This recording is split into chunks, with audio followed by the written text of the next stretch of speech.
Hindi, saka dahil makatama dyan sa labot. Hindi, paano yung makapasok dyan?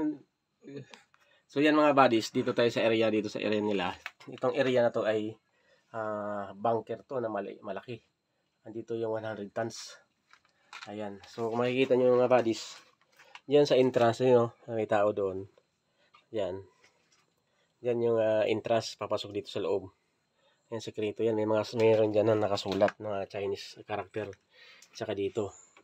Ayun, yun yung letter E. Ayan. Tapos dyan. Yan, may mga kanchi dyan. Yan. Ito. Mga natabunan lang. Ayan, ay bumba na malaki. Ito. Yan o, natabunan lang. Yan o. Malaking ano yan. Bam yan. Yan. So, yan mga buddies, ay lock yan, nakatusok doon. Alam niyo na ang ibig sabihin yan, kung anong mayroon dyan. Yan, lock. Anchor lock yan, yan o. Anchor lock. So, yun itong area. Ayan, nakatabas. Yan o. Heart. Na may pingas siya dito, kabila. Yan. Ayan, mga full. Ito yung area. Mga buddies, yan may nakatayo pang turong kahoy na malaki. So pinaguho nila ito. So ito ang pinakamalupit dito mga buddies. Dito sa area na to, naglagay sila ng julin. Ayan ito, papakita ko sa inyo ha, yung julin. Ayan. Ito sa area. Ang julin na sinasabi ko yan nakita nyo buddies sa julin yan. Nilagay dito sa dot. Ang dot ay double hole. Butas siya may dot. Tapos may dot din doon sa loob. Ayan Ayan. Dot siya. May dot din siya doon. May dot din dito. Nandito yung mahiwagang julin. Ayan Ayan. Julin yan mga buddies. Kunin natin. So mahirap siyang kunin. Dandahanin lang natin. Ayan. So ito yung julin na dito mismo sa hull. Ayan So paano siya nagkaroon ng julin dyan? Ayan. So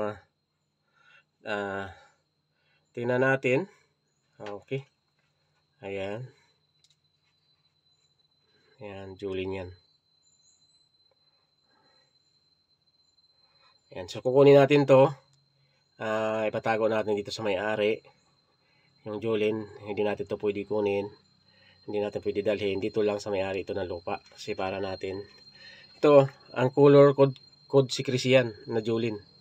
Yan, may ibig sabihin yan. Pula, dilaw, tapos kulay blue. So, tingnan natin ito maigi kung mayroon siyang number. So, hugasan natin ito mamaya kung mayroon siyang lilitaw na number dito sa julin na ito. So, yan kinuha na natin siya dito.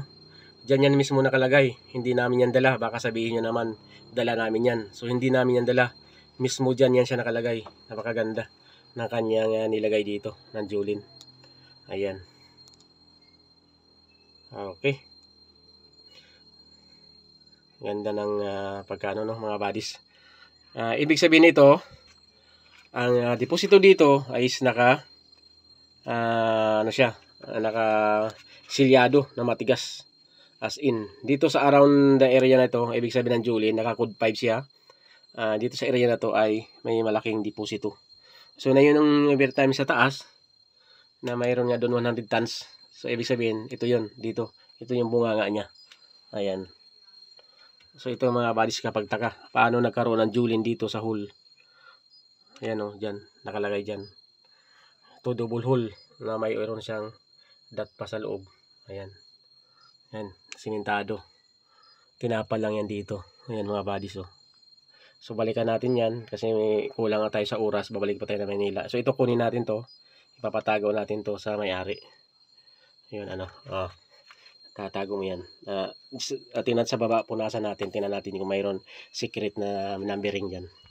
Ayan mga buddies, kung bago pala sa channel ko, mag-subscribe ka na dyan para ma-update mo lahat ng area na pupuntahan namin.